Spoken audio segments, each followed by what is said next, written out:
On the afternoon of November 8th, 2024, a man steps out of a black car at Terminal 2 of Guarulhos International Airport in São Paulo, the busiest airport in South America. He is 38 years old, a real estate developer, and the most dangerous witness in Brazil. For months, he has been telling prosecutors how the country's largest criminal organization moves its money and which police officers it pays. Another man is waiting near the curb. There is a rifle in his bag. What happens next takes about 9 seconds. 10 rifle shots fired into a crowd of travelers. The witness falls beside his own luggage. The shooter does not run. He walks back to a waiting car and disappears into airport traffic. Someone knew the flight. Someone knew the terminal. Someone knew the timing. And the armed men who usually shadowed the witness were, on that particular afternoon, nowhere in sight. Brazil will spend months asking who could reach a marked man inside its biggest airport. The answer is worse than anyone wants to say out loud. This is a story about that answer. It travels from an airport curb in São Paulo to the Oval Office in Washington, where, in May of 2026, a Brazilian senator asked the President of the United States to declare a Brazilian organization a terrorist group. 2 days later, the State Department did. It descends into city council chambers, police precincts, and law school classrooms. And it ends on Faria Lima Avenue, Brazil's Wall Street, where investigators found billions of dollars of criminal money sitting quietly inside investment funds. Along the way, you will meet a prosecutor who has spent 2 decades hunting this organization and now lives inside an armored routine because its leadership formally voted to kill him. You will meet a generation of teenagers whose university tuition is paid by drug money. And you will meet the question that Brazil and the United States are now fighting over. What do you call a criminal empire that no longer fights the state because it is busy hiring it? The organization is the PCC, the first command of the capital. In our last investigation, we told the story of how it was born. This is the story of what it has been buying ever since. 3 numbers explain why this story matters. 40,000. That is the estimated count of sworn, baptized members of the PCC, with another 60,000 people working for them. If it were a company, prosecutors note, it would rank among the largest employers in Brazil. 28. That is the number of countries where investigators have traced its operations, from Paraguay and Bolivia to Portugal, Turkey, and Japan. Most of its cocaine does not go to the United States. It goes to Europe through the port of Santos, in partnership with the Italian Ndrangheta, and 100 billion. That is the scale, in reais, of the money prosecutors say moves each year through just 2 of its sectors, drugs and fuel. An organization that size has a problem that no gun can solve. It needs permits, contracts, verdicts, escorts, and silence. It needs the state. And in Brazil, pieces of the state turned out to be for sale. On May 26, 2026, Senator Flávio Bolsonaro, son of Brazil's convicted former president, sat in the Oval Office and asked Donald Trump for something no Brazilian politician had ever requested. He asked the United States to formally brand Brazil's 2 largest criminal factions as terrorists. He would later tell reporters it was the main subject of the meeting. 2 days later, on May 28, 2026, Secretary of State Marco Rubio announced it. The Primeiro Comando de Capital and the Comando Vermelho were declared global terrorist organizations, effective June 5, 2026, placed on the same list as the Islamic State, Al-Qaeda, and the Sinaloa cartel. The announcement did not come out of nowhere. 7 months earlier, in October 2025, Rio de Janeiro had staged the deadliest police operation in Brazilian history. 2,500 agents were sent against the Comando Vermelho's strongholds, and more than 120 people were killed in a single day. The images went around the world. Brazilian factions were suddenly a global story, and in Washington, a pattern was already running. Cartels were declared terrorists in February 2025. Then military strikes hit suspected drug boats in the Caribbean. Then in January 2026, American forces lifted the president of Venezuela out of his own country. Brasilia watched that sequence, designate, sanction, act, and understood exactly what kind of list it was being added to. On paper, the consequences are enormous. Under American law, knowingly providing a foreign terrorist organization with any service, banking, transport, even expert advice, carries up to 20 years in prison and life if someone dies. A single wire transfer passing through a U.S. bank is enough to give Washington jurisdiction. In one precedent, a French company was prosecuted on the strength of a single dollar transaction and surrendered nearly $700 million. The Justice Department now pays whistleblowers up to $50 million for tips. And the Treasury holds a weapon that terrifies bankers more than any indictment. It can cut a foreign bank off from the dollar system entirely. For a Brazilian bank, that is not a fine. That is a death sentence. Brazil's government did not say thank you. The president declared that national sovereignty was non-negotiable, rejected what he called arbitrary measures from abroad, and accused the senator of betraying his homeland by asking a foreign power to intervene in Brazil. Brazilian law was on his side, narrowly. Under Brazil's own anti-terrorism statute, terrorism requires ideology, race, religion, or xenophobia. The PCC has no ideology. It has a balance sheet. And the experts notice something else. The PCC barely operates inside the United States.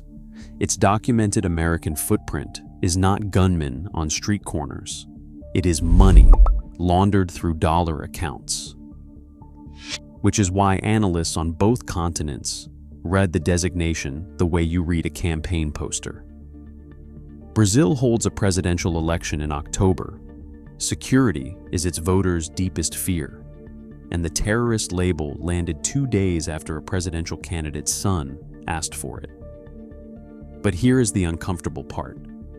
Even if Washington's timing was political, the file it pointed at is real. Because over the past decade, quietly, the PCC stopped trying to outgun the Brazilian state. It started buying it. Start at the bottom of the receipt. In the municipal elections of 2024, Sao Paulo's electoral court flagged roughly 70 candidates suspected of links to organized crime. 12 of them won. 10 city council seats, 2 mayor's offices, elected, sworn in, handed budgets. The court can flag a candidacy. In a democracy, it cannot always stop one, and the faction knows the rules of democracies better than most parties do. In the city of Sao Paulo, 3 sitting councilmen were later arrested in an investigation into a scheme prosecutors valued at 200 million reais in public contracts, garbage, services, the unglamorous plumbing of a metropolis, which is exactly where a laundering operation wants to live. And then there were the buses. In April of 2024, an operation called Fim da Linha, End of the Line, produced one of the most disturbing findings in the history of Brazilian organized crime. Prosecutors alleged that the PCC had effectively acquired public transport companies in South America's largest city, including one of its biggest bus operators. Hundreds of millions of reais in faction money washed through the fare boxes and government contracts of the buses that millions of Paulistanos ride to work. Think about what that means. Not a gang taxing a bus company, a gang owning one, collecting public money from a public contract signed by the public's representatives. And Sao Paulo is only the showroom. A Brazilian security think tank calculated that organized crime as a whole now grosses around 348 billion reais a year in the country, in sectors such as fuel, gold, beverages, cigarettes, and cocaine. If that economy were a company, it would rank among the 5 largest corporations in Brazil. Federal surveys count nearly 90 factions nationwide, most of them modeled on the structure the PCC invented. This is not a black market on the edge of the economy. It is a second economy negotiating with the first. Politicians, it turns out, were the cheap purchase. The expensive investment, the patient one, was people. To understand the faction's patience, you have to see how it already governs the bottom of Brazilian society. In the peripheries it controls, the PCC operates its own justice system. Residents call it the Tribunal do Crime, the Court of Crime. A man accused of breaking the rules is summoned, verbally or by phone, with a date and a time. He may bring witnesses. There is an accuser, a defender of sorts, and a jury of brothers, some of them participating by video call from inside prison cells. A seized copy of the faction's code lists 45 rules that apply not only to members, but to everyone living in its territory. No theft in the neighborhood, no informing, no rape, and in its areas, by its own decree, no one is killed without the tribunal's authorization. A prosecutor who tried these cases put it simply: where the PCC was strong, nobody killed anybody without its permission. Read that sentence again. In large parts of the biggest country in South America, the monopoly on violence, the thing that defines a state, belongs to a criminal organization with a customer service process. And from those same streets, the faction has always recruited. The 12-year-old posted on a corner as a lookout for 50 reais a day, the teenage seller, the young manager. More than half the adolescents inside Sao Paulo's juvenile detention system are there for drug trafficking. That pipeline is old. The new pipeline wears a graduation gown. Sao Paulo prosecutors describe it plainly. The organization identifies bright kids from poor families and pays their way through law school. Tuition, books, living costs. Nothing is asked of them, yet. One prosecutor described what the money creates in a phrase that should hang over this entire story: a debt with no expiration date. The money for all of this is institutional. Members at Liberty pay monthly dues, about 1,600 reais each month, from tens of thousands of members. The fund pays for lawyers, for the families of imprisoned brothers, for bus fare, so that wives can visit husbands in distant penitentiaries. It is a welfare state for its own people, funded like a union and run like a corporation. Some of those sponsored graduates become the faction's lawyers. And the lawyers matter more than the gunmen. In 2016, an operation called Ethos targeted more than 30 attorneys who prosecutors said functioned as the PCC's nervous system, carrying orders from leaders in maximum security isolation out to the streets, disguised as privileged legal correspondents. The faction maintains an entire department for this. Investigators call it sintonia dos gravatas, the frequency of the neckties. But the more chilling ambition pointed higher. In 2023, Brazil's National Council of Justice opened a formal inquiry into reports that the faction was working to place its sponsored graduates inside the system itself: court staff, police academies, prosecutors' offices, judgeships. Not corrupting officials, manufacturing them. A bribe buys a man for a day. A scholarship buys him forever. The debt does not expire. The faction did not need to defeat Brazil's institutions. It needed to enroll in them. Now go back to the man at the airport. His name was Antonio Vinicius Gritzbach. He was not an innocent. He was a real estate developer who, prosecutors say, laundered PCC drug money through Sao Paulo property until the faction accused him of treachery in a dispute that left bodies behind, and the state accused him of murder. Caught between the two, he did something almost no one in his position had ever done. He signed a collaboration deal and started talking. What he described was not just the faction. It was the police.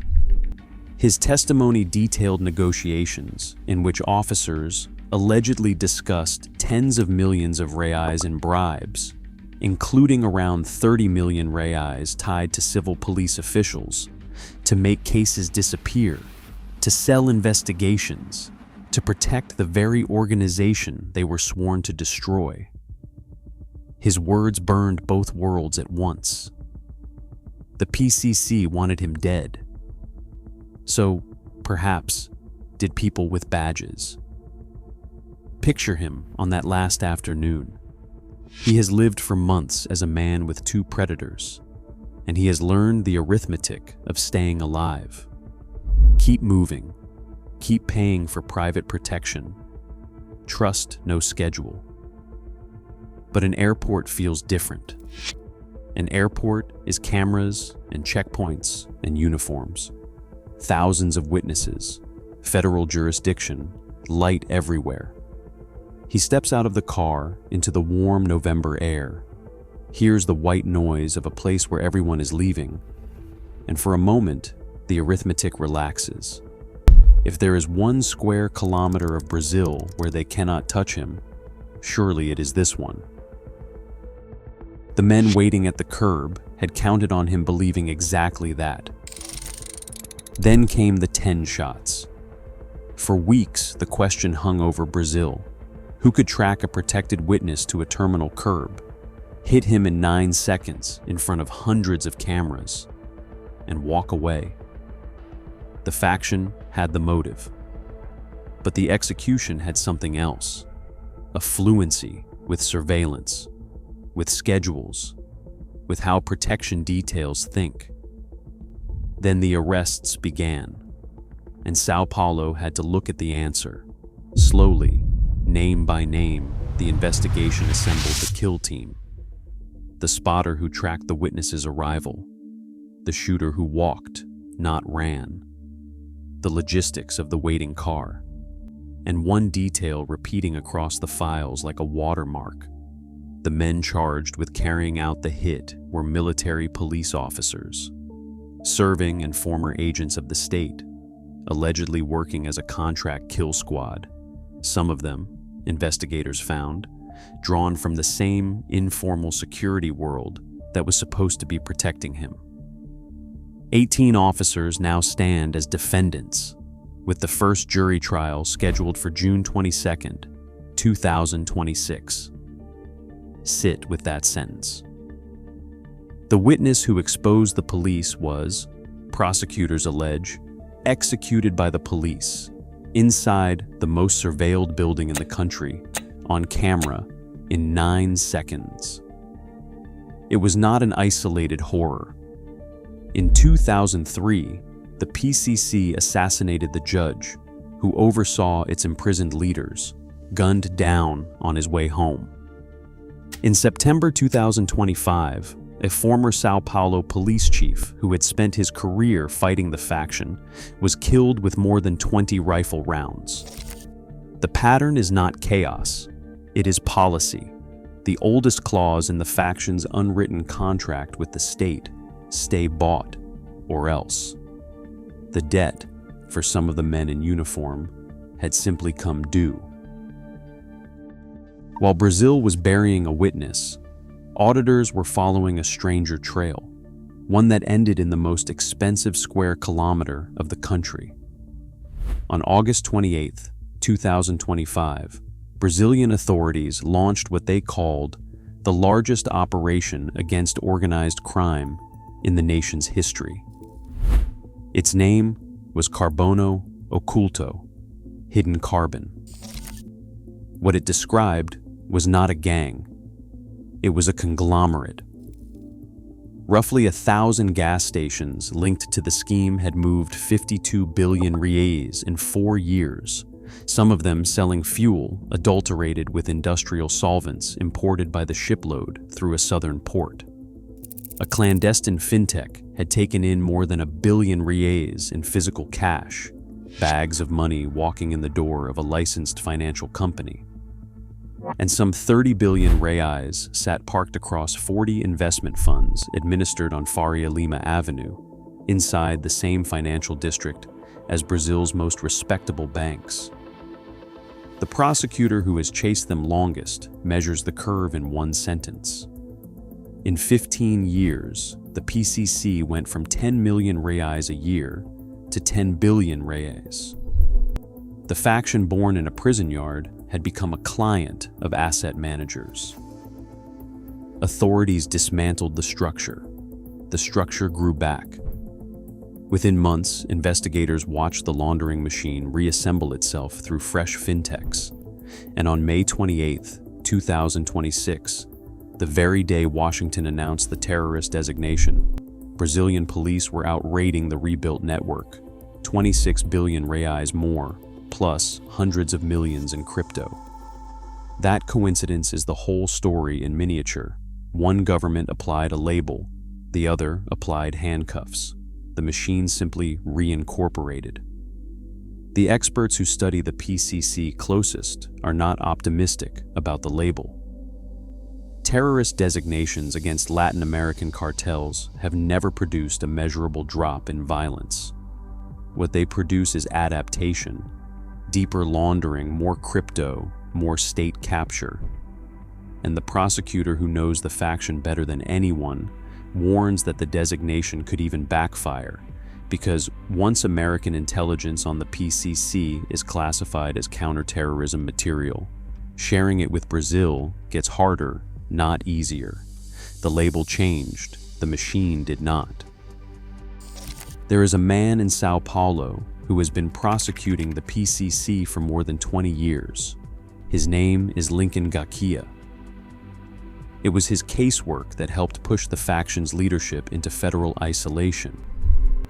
The faction does not forgive the man who built that case. Its leadership has formally ordered his death. Not as a threat, but as a standing decision. He moves in armored cars. His routine is a security plan, drawn up by other people and imposed on his family. He has buried colleagues and outlived his own freedom to walk down a street. Ask him what the PCC is, and he does not say terrorists. He says mafia.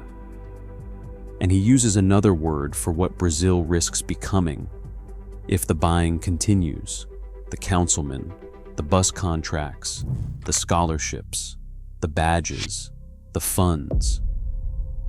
Narco-estado, a narco state. Two governments spent the spring of 2026 arguing over a word. Terrorism, said Washington, with an election year wink. Crime, said Brasilia, with wounded pride. In May, Brazil's government announced an 11 billion real national plan to suffocate the factions. Set that figure beside the other one. The The faction's two best sectors alone move 9 times that every year. While the governments argued, the organization they were describing kept doing the only thing it has ever done better than violence: payroll. The witness at Guarulhos died beside his luggage because he answered the question both governments keep avoiding. Not how strong the PCC is, but how much of the state already works for it. A debt with no expiration date. Brazil is still paying it, and the creditor is still writing new loans. If you want to understand how an organization like this is born from a massacre the state committed and never answered for, that story is on this channel in the first chapter of this investigation. Watch it, subscribe, and you will be here for the third.